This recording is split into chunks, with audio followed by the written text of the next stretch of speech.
Hello दोस्तों, कैसे हैं आप लोग? उम्मीद करता हूँ बहुत ही अच्छे होंगे। तो आज की इस वीडियो में आप लोग का स्वागत है। सबसे पहले मैं आप लोग से क्षमा माँगता हूँ कि कल हमारा जो है क्लास नहीं हुआ था। तो मैंने कि जो है शॉर्ट वीडियो के माध्यम से बताया था कि किस कारण से हम लोग का क्लास नहीं हुआ था। तो चलिए आज की क्लास को कंटिन्यू करते हैं। जैसा कि आप लोग देख सकते हैं हमारा जो क्लास चल रहा है चैप्टर 1 का, हिंदी का, यानी कि चैप्टर 1 है बातचीत, जिसके राइटर कौन है? तो बालकृष्ण भट्ट है। तो जैसा कि हमारा चैप्टर कंप्लीट हो चुका है और इसका वस्तुनिष्ठ यानी कि ऑब्जेक्टिव क्वेश्चन कंप्लीट हो गया है। तो आज जो है हम लोग क्वेश्चन आंसर करेंगे। चलिए स्टार्ट करते हैं। जैसा कि देख सकते हैं सबसे पहले हम लोग क्या करेंगे, सबसे पहले हम लोग दीर्घ उत्तरीय प्रश्न करते हैं। तो चलिए आप लोग को इसमें जो है कोई दिक्कत नहीं होने वाला है। तो सबसे पहले हमारा क्वेश्चन क्या है, सबसे पहले दिया हुआ है क्वेश्चन हमारा एक है, अगर हम में वाक शक्ति न होती तो क्या होता। आगे दिया है बातचीत शीर्षक निबंध के आधार पर उत्तर दें। एक क्वेश्चन देख सकते हैं 2022 में क्वेश्चन पूछा गया है। तो चलिए बातचीत शीर्षक निबंध के अनुसार हम लोग उत्तर देते हैं अपना। जैसा कि लिखा हुआ है, बातचीत शीर्षक निबंध के अनुसार निबंधकार बालकृष्ण भट्ट जी हैं, यानी कि बातचीत जी शीर्षक जो निबंध है उसके निबंधकार कौन है? तो बालकृष्ण भट्ट है। इस निबंध के माध्यम से निबंधकार बातचीत करने की उत्तम शैली को बताते हैं। ठीक है, जो बातचीत का जो उत्तम शैली है यानी कि बातचीत का तरीका। ठीक है, फिर आगे दिया हुआ है, ईश्वर ने मनुष्य को वरदान के रूप में अनेक प्रकार की शक्तियां दी हैं, उनमें से सबसे महत्वपूर्ण वाक शक्ति है। ठीक है, अब अर्थात इसका देख लेते हैं, यानी मतलब क्या है। अर्थात बोलने की शक्ति, अगर हम में वाक शक्ति न होती तो सारी सृष्टि गूंगी प्रतीत होती, सब लोग लुंज पुंज हो जाते, और सब लोग क्या हो जाते? लुंज पुंज हो जाते और किसी कोने में बैठा दिए गए होते, और जो कुछ सुख दुख का अनुभव हम अपनी दूसरी इंद्रियों के द्वारा करते, अवाक होने के कारण नहीं कर सकते और कह सुन नहीं सकते। मतलब क्या है, अगर हमें वाक शक्ति जैसे भगवान के द्वारा दी हुई शक्ति नहीं रहती तो हम लोग किसी के सुख दुख का अनुभव नहीं कर पाते। ठीक है, और क्या कर पाते? कुछ भी नहीं कर पाते, कहीं बैठे रहते, किसी चीज का अनुभव नहीं कर पाते हैं। ठीक है, बात समझ रहे हैं? चलिए इसमें यही बताया गया है। दूसरा नंबर क्वेश्चन है, दूसरा नंबर क्वेश्चन क्या है, तो बातचीत शीर्षक निबंध का सारांश लिखें। ठीक है, सारांश लिखना बहुत ही आसान है, यानी कि क्या, इस चैप्टर में आप लोगों ने क्या पढ़ा है उसे ही जो है अपने माध्यम से अपने अनुसार बस लिख दीजिए। तो चलिए देख सकते हैं 2023 में प्रश्न पूछा गया है, तो इसका उत्तर है बातचीत शीर्षक निबंध के निबंधकार बालकृष्ण भट्ट जी हैं। ठीक है, ये हम लोग को पता है। फिर आगे क्या दिया है, बालकृष्ण भट्ट भारतेंदु युग के कवि हैं। इस पाठ में बातचीत करने की उत्तम शैली को बताया गया है। कवि कहते हैं कि ईश्वर ने मनुष्य को वरदान के रूप में अनेक प्रकार की शक्तियां दी हैं। ठीक है, शक्तियां दी हैं। फिर आगे है, आगे दिया हुआ है, उनमें से एक वाक शक्ति भी है। ठीक है, बात सही है। यदि हमें वाक शक्ति ना होती तो सारा सृष्टि गूंगी प्रतीत होता, सब लोग लुंज पुंज हो जाते, अवाक होने के कारण सुख दुख का अनुभव भी नहीं कर पाते, कह सुन नहीं पाते। फिर आगे दिया है, फिर आगे क्या दिया है, और स्पीच का उद्देश्य सुनने वालों के मन में जोश और उत्साह पैदा कर देना है। ठीक है, स्पीच का क्या उद्देश्य है, तो लोगों के मन में जो है जोश और उत्साह पैदा कर देना है। ठीक है, जबकि घरेलू बातचीत मन रमाने का ढंग है। घरेलू बातचीत कैसा है, तो घरेलू बातचीत मन रमाने का ढंग है। आगे दिया हुआ है, आगे क्या दिया है, जहां आदमी को अपनी जिंदगी मजेदार बनाने के लिए खाने पीने चलने फिरने आदि की जरूरत है, वहां बातचीत की भी अत्यंत आवश्यकता है। जो कुछ मवाद व धुआं जमा रहता है वह बातचीत के जरिए भाप बनकर बाहर निकल जाता है। ठीक है, बाहर निकल जाता है। जो हमारे मन में मवाद व धुआं होता है वो भाप बनकर हमारे शरीर से बाहर निकल जाता है। ठीक है, फिर आगे दिया है, सच है जब तक मनुष्य बोलता नहीं तब तक उसका गुण दोष प्रकट नहीं होता। बेन जानसन का यह कहना है कि बोलने से ही मनुष्य के रूप का साक्षात्कार होता है। ठीक है, तो किसके अनुसार मनुष्य के रूप का साक्षात्कार होता है, तो बेन जानसन के अनुसार। ठीक है, बेन जानसन के अनुसार बोलने से ही मनुष्य के रूप का साक्षात्कार होता है। आगे दिया है, एडिशन का कहना है कि असल बातचीत सिर्फ दो व्यक्तियों में हो सकती है, ये हम लोग ने पढ़ा है। तीन लोगों के बातचीत को अंगूठी का नग कहा गया है, चार लोगों की बातचीत को फॉर्मेलिटी कहा गया है। ठीक है, ये मैंने आप लोग को सब पढ़ा रखा है। फिर आगे है, चार से अधिक लोगों की बातचीत को राम रमौल कहा गया है। यूरोप में लोगों में बातचीत करने की एक कला होती है जिसे आर्ट ऑफ कन्वर्सेशन कहा जाता है। बातचीत करने का सबसे उत्तम तरीका है खुद से बातें करना। ठीक है, खुद से बातें करना सबसे उत्तम तरीका है बातचीत का। और जो लास्ट लाइन दिया है, यह साधनों का मूल है, शक्ति परम पूज्य मंदिर है। ठीक है, समझ में आएगा। इसमें जो भी बताया गया सब आप लोग को पता होगा। फिर आगे दिया है तीसरा नंबर प्रश्न, मनुष्य का बातचीत का उत्तम तरीका क्या हो सकता है? इसके द्वारा वह कैसे अपने लिए सर्वथा नवीन संसार की रचना कर सकता है? तो चलिए देखते हैं कैसे मनुष्य जो है नवीन संसार की रचना कर सकता है। तो उत्तर दिया गया है, ईश्वर ने मनुष्य को सबसे बड़ी शक्ति वाक शक्ति दी है, जिससे विचारों का आदान प्रदान आसानी से होता है। भट्ट जी के अनुसार बातचीत करने का सबसे उत्तम तरीका स्वयं से बातें करने की शक्ति को बढ़ाना। ठीक है, स्वयं से बात करना ही जो है उत्तम होना चाहिए। हमारी भीतरी मनोवृत्ति प्रतिक्षण नए नए रंग दिखाती है। वह संसार का एक बड़ा आईना है। मनुष्य को सर्वथा नवीन संसार की रचना के लिए जीवा जो कतरनी के समान स्वच्छंद चलती है, इस पर काबू करना चाहिए। ठीक है, हमारी जो जीवा है उस पर क्या करना चाहिए? काबू करना चाहिए। ठीक है, जिससे बड़े बड़े शत्रु पर विजय प्राप्त किया जा सकते हैं। मतलब क्या है, अगर हम किसी से भी कुछ भी कहते हैं उल्टा पुल्टा, तो उससे हमारी जो है दुश्मनी हो जाती है। ठीक है, जो कि दुश्मनी नहीं करना चाहिए, लेकिन इस समय जो समाज हो गया है उग्र स्वभाव का हो गया है, ये सब लोग जानते हैं। तो हमें जो है अपने जीवा पर कंट्रोल करना चाहिए। ठीक है, चलिए फिर जो है अब दिया है सप्रसंग व्याख्या। ठीक है, सप्रसंग व्याख्या कितने नंबर में पूछे जाते हैं? तो 4 नंबर में पूछे जाते हैं। तो चलिए देखते हैं पहला प्रश्न, यानी कि देख सकते हैं ये जो प्रश्न है 2011 में पूछा गया है।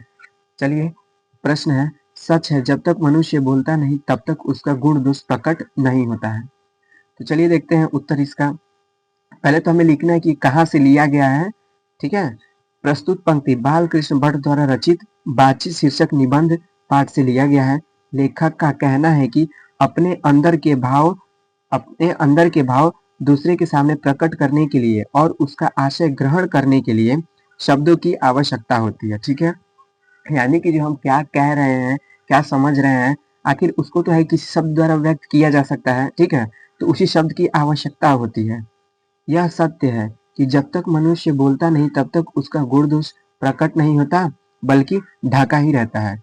यानी कि क्या, जब आप किसी मनुष्य को देखेंगे तो आप कैसे अंदाजा लगा सकते हैं कि ये मनुष्य कैसा है, क्या करता है?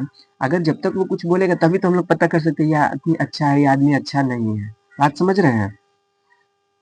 फिर दूसरा नंबर प्रश्न दिया हुआ है। दूसरा नंबर प्रश्न क्या दिया है? जो कुछ मवाद व धुआं जमा रहता है वह बातचीत के जरिए भाप बनकर बाहर निकल पड़ता है। ये 2024 में प्रश्न पूछा गया है। ठीक है, और इम्पोर्टेंट भी है।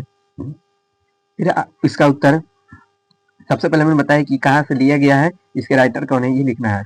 तो चलिए देखते हैं। प्रस्तुत पंक्ति बालकृष्ण भट्ट द्वारा रचित बातचीत शीर्षक निबंध पाठ से लिया गया है। ठीक है, लेखक का कहना है कि मनुष्य के मन में अनेक प्रकार के भाव उठते रहते हैं, कभी हर्ष, कभी विषाद, कभी करुणा, तो कभी दया। ठीक है, फिर आगे दिया है, जो बातचीत के जरिए अपने मन को हल्का करते हैं, अतः जो कुछ मवाद व धुआं जमा रहता है वह बातचीत के जरिए भाव बनकर बाहर निकल जाता है। ठीक है, यानी कि हमारे मन में जो भी होता है वो भाव बनकर बाहर निकल जाता है। ठीक है, किसके अनुसार? तो बेन जॉनसन के अनुसार। ठीक है, बेन जॉनसन के अनुसार। फिर आगे तीसरा नंबर प्रश्न दिया है। तीसरा नंबर प्रश्न क्या दिया है? जहां आदमी को अपनी जिंदगी मजेदार बनाने के लिए खाने पीने, चलने फिरने आदि की जरूरत है, वहां बातचीत की भी उसको अत्यंत आवश्यकता है। तो चलिए इसका अर्थ देख लेते हैं। सबसे पहले हमको क्या लिखना है? प्रस्तुत पंक्ति बालकृष्ण भट्ट द्वारा रचित बातचीत शीर्षक निबंध पाठ से लिया गया है। लेखक का कहना है कि वाक शक्ति के बिना तो पूरा सृष्टि ही गूंगा है। यदि हम बातचीत नहीं करेंगे तो एक दूसरे का सुख दुख का अनुभव भी नहीं कर पाएंगे। ठीक है, आगे दिया है, कह सुन नहीं पाएंगे, अतः आदमी को अपनी जिंदगी मजेदार बनाने के लिए खाने पीने चलने फिरने आदि की जरूरत है, वहाँ बातचीत की भी उसको अत्यंत आवश्यकता है। ठीक है, बातचीत जो है बहुत ही ज्यादा इंपॉर्टेंट है, हर चीज में बातचीत की आवश्यकता होती है। फिर जो चौथा नंबर प्रश्न दिया है, हमारी भीतरी मनोवृत्ति प्रतिक्षण नए नए रंग दिखाया करती है, वह प्रपंचात्मक संसार का एक बड़ा भीतरी आईना है, जिससे जैसी चाहो वैसी सूरत देख लेना कोई दुर्घटना बात नहीं है। ठीक है, दुर्घट बात नहीं है। ठीक है, फिर आगे इसका उत्तर दिया है, प्रस्तुत पंक्ति बालकृष्ण भट्ट द्वारा रचित बातचीत शीर्षक निबंध पाठ से लिया गया। ठीक है, इतना जो है सबसे पहले हम लोग को लिखना है। ठीक है, आगे दिया है, लेखक का कहना है कि ईश्वर ने मनुष्य को वरदान के रूप में वाक शक्ति दी है। ठीक है, मनुष्य को वरदान के रूप में क्या दी है? वाक शक्ति। आगे दिया है, आगे क्या दिया है, पर बातचीत करने का सबसे उत्तम तरीका स्वयं से बात करना है। ठीक है, सबसे उत्तम तरीका क्या है बातचीत का?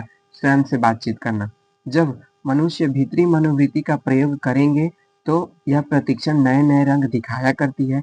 यह संसार का एक सबसे बड़ा आईना है, जिससे जब चाहो वैसी, यह जिससे, एक मिनट, जिससे जब चाहो वैसी सूरत देख लो। मनुष्य को बस अपनी जीवा पर काबू रखना चाहिए, जिससे बड़े बड़े शत्रु को पराजित किया जा सकता है। ठीक है, मैंने समझाया है इसको कि कैसे जो है शत्रु को काबू में कर सकते हैं, यानी कि अपनी जीवा पर जो कंट्रोल होना चाहिए। ठीक है, अब हमारा है लघु उत्तरीय प्रश्न। ठीक है, अब लघु उत्तरीय प्रश्न जो कि 2 नंबर में पूछे जाते हैं और ये इंपॉर्टेंट भी है। ये जो है ज्यादा ही पूछे जाते हैं, जिसमें से हम लोग को कितना बनाना रहता है? 5 बनाया जाता है। 10 पूछे जाते हैं जिसमें से 5 बनाना रहता है। ठीक है, 10 पूछे जाते हैं, 5 बनाना रहता है। चलिए, इसलिए जो है ये इंपॉर्टेंट हो जाता है। सबसे इंपॉर्टेंट क्वेश्चन क्या है? ये जो है इस साल 2026 में भी क्वेश्चन पूछा गया है। ठीक है, यानी कि मैंने इस क्वेश्चन को बनाया है। मेरा भी जो पेपर हुआ है 2026 में, यानी कि इसी साल हुआ है। ठीक है, जो कि 9 फरवरी को था। चलिए, तो क्वेश्चन क्या दिया है, आर्ट ऑफ कन्वर्सेशन क्या है? तो उत्तर दिया है, चलिए देखते हैं उत्तर क्या दिया है। यूरोप के लोगों में बात करने की कला को आर्ट ऑफ कन्वर्सेशन कहते हैं। यहाँ के लोग ऐसे चतुराई के प्रसंग छेड़ देते हैं जिससे सुनकर कानों को अत्यंत सुख मिलता है। बात समझ में आया? यानी कि बोरिंग नहीं लगता है, यही बात है। ठीक है, अगला नंबर, दूसरा नंबर प्रश्न क्या दिया है? दूसरा नंबर प्रश्न दिया है, बातचीत के संबंध में बेन जॉनसन और एडिसन का क्या विचार है? तो चलिए उत्तर देखते हैं।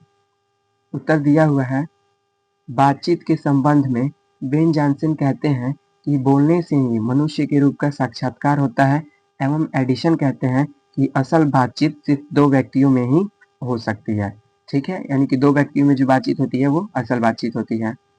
ठीक है, फिर आगे दिया है तीसरा नंबर प्रश्न। तीसरा नंबर प्रश्न देख सकते हैं, अगर हम में वाक शक्ति न होती तो क्या होता? देख सकते हैं 2011 और 19 में तो प्रश्न पूछा गया है। तो उत्तर इसका दिया हुआ है, अगर हम में वाक शक्ति न होती तो ये सारा संसार गूंगा प्रतीत होता है। ठीक है, सब लोग लुंज पुंज हो जाते, किसी कोने में बैठा दिए गए होते और अवाक होने के कारण कुछ कह सुन नहीं पाते तथा सुख दुख का अनुभव नहीं कर पाते। ठीक है, यानी कि कोई कुछ भी है अनुभव नहीं कर पाता, कौन कितना सुखी है कौन कितना दुखी है किसी चीज की पता नहीं चलता।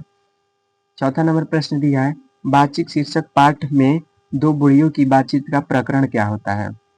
ठीक है, देख सकते 2022 में पूछा गया है। तो 2 बुढ़ियों की बातचीत का प्रकरण क्या होता है, ये हम लोग ने चैप्टर पढ़ते समय पढ़ा है। दिया है उत्तर, लेखक बालकृष्ण भट्ट के अनुसार 2 बुढ़ियों की बातचीत का मुख्य प्रकरण बहू बेटी होती है। ठीक है, जहां भी 2 बुढ़िया बैठेंगी बहू बेटी समाज यही बात होगा, जिसमें बहुओं या बेटों का गिला शिकवा होता है या बिरादरी वालों से ऐसी बात खोद देती है जिससे लड़ाई झगड़े हो। ठीक है, लिख लेंगे आप लोग। चलिए आगे 5वां नंबर प्रश्न देखते हैं। 5वां नंबर प्रश्न दिया है, 2 हमजोली सहेलियों की बातचीत में क्या स्थिति होती है? तो चलिए देख लेते हैं स्थिति क्या होती है। 2 हमजोली सहेलियों की बातचीत का जायका बहुत निराला होती है। इसमें रस का समुद्र उमड़ चला आता है, आता रहता है। इसका पूरा स्वाद उसी से पूछना चाहिए, ठीक है, यानी कि उनकी सहेलियों से ही पूछना चाहिए इसमें क्या रस का स्वाद है, यानी कि कितना मनोरंजन होता है। चलिए अब हमारा जो है लास्ट प्रश्न है, ठीक है, ये जो है लास्ट प्रश्न है। तो चलिए क्वेश्चन दिया हुआ है, जब तक मनुष्य बोलता नहीं तब तक उसके व्यक्तित्व का कौन सा पक्ष प्रकट नहीं होता। देख सकते हैं 2024 में प्रश्न पूछा गया है। तो चलिए उत्तर देखते हैं। बाल कृष्ण भट्ट रचित बातचीत शीर्षक निबंध के अनुसार जब तक मनुष्य बोलता नहीं तब तक उसका गुण दोष प्रकट नहीं होता है, ठीक है। आगे दिया है, अपने अंदर की भाव को दूसरे के सामने प्रकट करने के लिए बोलना ही पड़ेगा, नहीं तो गुण दोष प्रकट का नहीं पता चलता, तो गुण दोष का पता नहीं चलता है, ठीक है। इसमें जो है हिंदी में टेंशन नहीं होना चाहिए आप लोग को, ठीक है, क्योंकि हिंदी का जो होता है बहुत ही आसान होता है। इसमें से उम्मीद करता हूँ कि आप लोग जो है सब बना लेंगे और फिर एक दो बार रिवीजन कर लेंगे ना, तो इसमें से कोई टफनेस नहीं है, ठीक है। टोटल आप लोग से प्रश्न बन जाएगा। तो उम्मीद करता हूँ आप लोग को जो है अच्छा लगा होगा और ये जो है पूरी तरीके से कंप्लीट हो गया। तो चलिए आज की वीडियो में बस इतना ही। मिलते हैं अगली वीडियो में। अब जो हमारा दूसरा चैप्टर होगा वो उसने कहा था, ठीक है। इसके राइटर कौन है? चंद्रधर शर्मा गुलेरी। चंद्रधर शर्मा गुलेरी होंगे और चैप्टर 2 का क्या नाम है? तो उसने कहा था, वो जो है और मस्त चैप्टर है। तो चलिए अगर आप लोग को वीडियो अच्छा लगा होगा तो चैनल को सब्सक्राइब कर दीजिएगा, वीडियो को लाइक कर दीजिएगा और अपने दोस्तों के पास भी भेज दीजिएगा। तो धन्यवाद। चलिए मिलते हैं अगली वीडियो में।